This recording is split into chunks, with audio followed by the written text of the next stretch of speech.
Good afternoon students. आज हम लोग देखेंगे चैप्टर 3 का पेज नंबर 33, स्पेस बार की। It is the longest key on the keyboard. Space bar की जो आपका होता है वो सबसे लॉन्गेस्ट की होता है किसका? कीबोर्ड का। ठीक है, आप जब कीबोर्ड को देखोगे तो देखोगे कि स्पेस बार की जो होता है वो सबसे ज्यादा लंबा की होता है कीबोर्ड का। Space bar key is use to give blank space between text. अगर टेक्स्ट के बीच में हमें स्पेस देना हो तो उसके लिए हम लोग किसका यूज करते हैं? स्पेस बार की का ही यूज करते हैं। जैसे कॉपी में आपको वर्ड के बीच में स्पेस देना हो तो आप खुद से देते हो, लेकिन वही चीज अगर कंप्यूटर में करना हो, कंप्यूटर में अगर वर्ड के बीच में हमें स्पेस देना हो तो उसके लिए हमें किसकी जरूरत होती है? स्पेस बार की जरूरत होती है। विदाउट स्पेस अगर आप कुछ टाइप करते हो तो आप किसी भी सेंटेंस को इजीली नहीं पढ़ पाओगे, तो उसके लिए हमें स्पेस देना बहुत जरूरी होता है और उसके लिए स्पेस की का होना जरूरी है कंप्यूटर में। देखिए एस्केप की, नेक्स्ट है आपका एस्केप की। आप देखे होंगे कीबोर्ड में इस टाइप का एक की होता है, ESC शॉर्टकट में लिखा होता है। ठीक है, यही आपका कौन सा की है? Escape key. It is use to exit और escape from the task. It's short from ESC। अगर किसी भी टास्क से हमें एग्जिट होना हो, जैसे आप मान लो पेंट में कुछ वर्क कर रहे हो, वर्ड में कुछ वर्क कर रहे हो और वहां से आप क्या करना चाहते हो? एग्जिट होना चाहते हो। ठीक है, तो आप क्या कर सकते हो? डायरेक्ट आप एस्केप की प्रेस करके वहां से आप एग्जिट हो सकते हो। नेक्स्ट है आपका arrow keys. There are 4 arrow keys on the keyboard. Keyboard में क्या होता है? 4 एरो कीज होता है। देखिए, अप एरो की, डाउन एरो की, लेफ्ट एरो की एंड राइट एरो की। ये 4 एरो की है।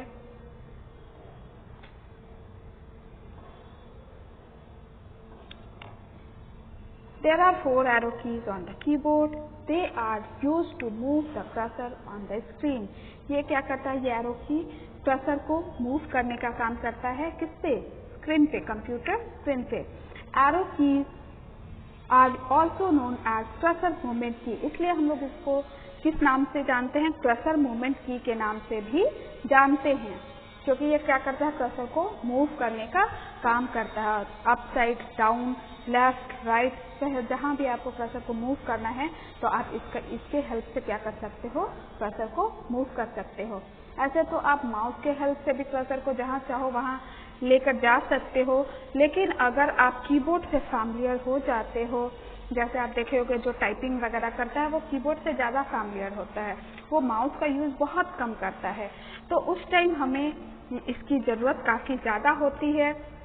कीबोर्ड से ही आपको हर काम करना है, तो माउस को ऊपर कर्सर को ऊपर लेकर जाना है, नीचे लेकर जाना है, राइट में ले जाना है, लेफ्ट में ले जाना है। ठीक है, तो उसके लिए फटाफट हम लोग क्या करते हैं? कीबोर्ड से ही काम कर लेते हैं। फर्स्ट है आपका up arrow key is use to move the cursor up from its current position. जैसे मान लो अभी की जो कर्सर जो है आपका, वो मान लो आपने कुछ पैराग्राफ टाइप किया 10 सेंटेंस का। ठीक है, तो अभी मान लो वो 10 लाइन में आपका क्या है? वो कर्सर है। तो अगर आपको उसको 9 लाइन में लेकर जाना है तो उसके लिए आप अप एरो की जैसे ही प्रेस करोगे तो वो ऊपर वाले लाइन में चला जाएगा। उसके बाद अगेन अगर आप अप एरो की प्रेस करते हो तो उससे ऊपर वाले लाइन में वो आपको दिखेगा। तो उस टाइप से कर्सर को आप क्या कर सकते हो? अप साइड में मूव कर सकते हो। नेक्स्ट है आपका डाउन एरो की। इस की से आप क्या कर सकते हो? डाउन यानी नीचे आ सकते हो। जैसे ही आप डाउन एरो की प्रेस करोगे तो अगर आप फर्स्ट लाइन में आपका कर्सर है तो वो सेकंड लाइन में हो जाएगा, अगेन आप प्रेस करोगे तो सेकंड लाइन में है तो थर्ड लाइन में हो जाएगा। नेक्स्ट है आपका left arrow key is use to move the cursor left side. अगर लेफ्ट साइड में आपको कर्सर को मूव करना है तो उसके लिए हम लोग किसका यूज करेंगे? लेफ्ट एरो की का यूज करेंगे। और अगर राइट साइड में मूव करना है तो उसके लिए हम लोग किसका यूज करेंगे? राइट एरो की का यूज करेंगे। ये चैप्टर आपका कंप्लीट हो गया। कुछ एक्टिविटी दिया हुआ है। Prepare play card of the following keys bearing question like enter key I am rectangle in shape and is on left and right corner of the keyboard। देखिए यहाँ पर इंटर की दिया हुआ है, ठीक है, और उसका इंटर की का शेप क्या होता है और उसका प्लेस क्या होता है कीबोर्ड में, वो आपको लिखना है। यहाँ पर इंटर की का लिखा हुआ है, उसी टाइप से आपको स्पेस बार की का लिखना है, अल्फाबेट की का लिखना है, नंबर की का लिखना है, एरो की का लिखना है और एस्केप की का लिखना है। इसका आपको शेप लिख देना होगा। कीबोर्ड को अगर जिसके घर में कंप्यूटर है वो कीबोर्ड आप ध्यान से देखोगे, ठीक है, और आप इसका शेप और पोजीशन आप लिख लोगे। जिसके पास नहीं है, यहाँ देखिए इस चैप्टर में भी दिया हुआ है सब सारे की का शेप, ठीक है, और आप देखे ही होंगे, कीबोर्ड तो सारे बच्चे देख चुके हो, तो उसका पोजीशन क्या होता है, सॉरी इसका प्लेस क्या होता है वो आपको लिख देना है।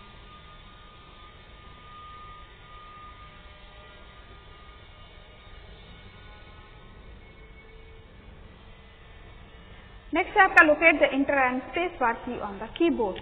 A keyboard has dash enter key। Keyboard में कितना इंटर की होता है, 2 और 3, दो ऑप्शन दिया हुआ है। यहाँ से दोनों में जो सही होगा आप उसको यहाँ पर लिख दोगे। Space bar key is the dash की on the keyboard. Space bar की जो होता है लॉन्गेस्ट होता है या स्मॉलेस्ट होता है, थोड़ी देर पहले मैं बताई हूँ, तो आपको यहाँ पर वो लिख देना है। Type the following sentence hello friends, इस टाइप का सेंटेंस टाइप करना है। Press the enter key after typing the sentence. इसके बाद आपको इंटर की प्रेस करना है। Where is the cursor now, the cursor is in dash line. जैसे ही आप इंटर की प्रेस करोगे तो आपका कर्सर कहाँ जाएगा वो आपको लिखना है, किस लाइन में चला जाएगा। इंटर से क्या होता है आपका, जैसे ही आप इंटर प्रेस करते हो तो कर्सर नीचे वाले लाइन में आ जाता है, तो यहाँ पर आपको वो लिख देना है। Again type hello friend hello and now paste enter की। अगेन आपको टाइप कर देना है हेलो और सेकंड लाइन में, और फिर से आपको क्या करना है, एंटर की पेस्ट करना है। Where is the cursor now. अब जब अगेन आप प्रेस करोगे कर्सर को, सॉरी अगेन आप एंटर की प्रेस करोगे तब आपका कर्सर कहाँ होगा वो आपको यहाँ पे लिख देना है। Type the following sentence I love my country. I love my country आपको इस टाइप से टाइप करना है। Observe how this sentence appears without proper space between word. It is difficult to read. Yes and no. I love my country देखिए लिखा हुआ है but इसमें कोई स्पेस नहीं दिया हुआ है, तो ये क्या होगा, पढ़ने में काफी ज्यादा डिफिकल्ट होगा। तो यहाँ आपको यस एंड नो में टिक कर देना है।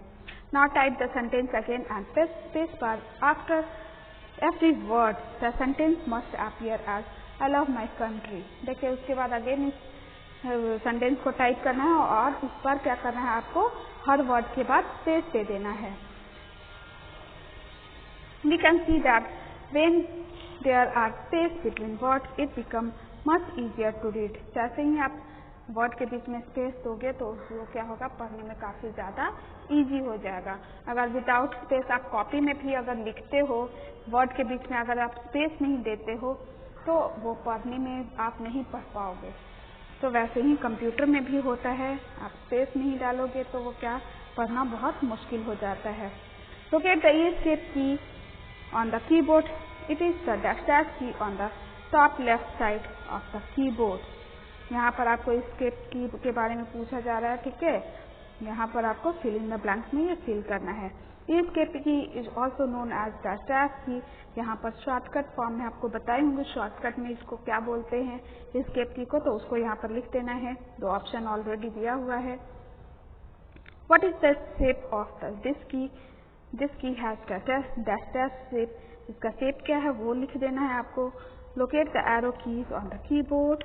They are located on the dash hand side of the keyboard at the dash keyboard। ये दोनों fill in the blanks में arrow key कहाँ होता है वो आपको लिख देना है।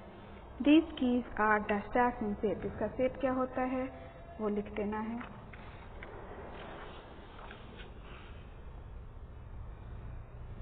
नेक्स्ट देखिए यहाँ पर एक एप्लीकेशन है जिसमें सही से आपका स्पेस बार की का यूज नहीं किया गया है, एंटर की का यूज नहीं किया गया है, ठीक है। तो यहाँ पर फिल इन द ब्लैंक्स जो दिया हुआ है उसमें आपको फिल करना है। The application is not clear as dash dash and dash dash keys are not properly. कौन कौन सा की का यूज प्रॉपरली यूज नहीं किया गया है वो आपको लिख देना है। नेक्स्ट है follow the given step to open WordPad application. WordPad application को ओपन करना है। यहाँ पर स्टेप दिया हुआ है, क्लिक ऑन स्टार्ट। स्टार्ट में जाना है, then program, then accessories and then WordPad को आपको क्या कर लेना है, ओपन कर लेना है। Type the following text using the instruction given below. Colour the tree in the shape, tree in the picture. Green crayons is missing from the box. WordPad आपको ओपन कर लेना है और एक ट्री का पिक्चर बना लेना है जिसको कलर कर लेना है, ठीक है। और उसमें ग्रीन crayons जो है वो आपका क्या है, मिसिंग है। Press space bar key once after every word to type the sentence. Press enter key at the end of each sentence. मैं बता चुकी हूँ कि हर वर्ड के बाद आपको क्या करना होता है, स्पेस बार की देना का यूज करना जरूरी होता है। और हर सेंटेंस के बाद आपको क्या करना चाहिए, अगर नेक्स्ट लाइन में लिखना है तो उसके लिए इंटर की का यूज करना होता है। Use arrow key to bring the cursor to the right hand side of the each vowel in the sentence. Count the number of vowels. How many times did you press enter key. अब इसमें आपको कितनी बार inter key press करने की जरूरत है उसका number यहाँ पर लिख देना है।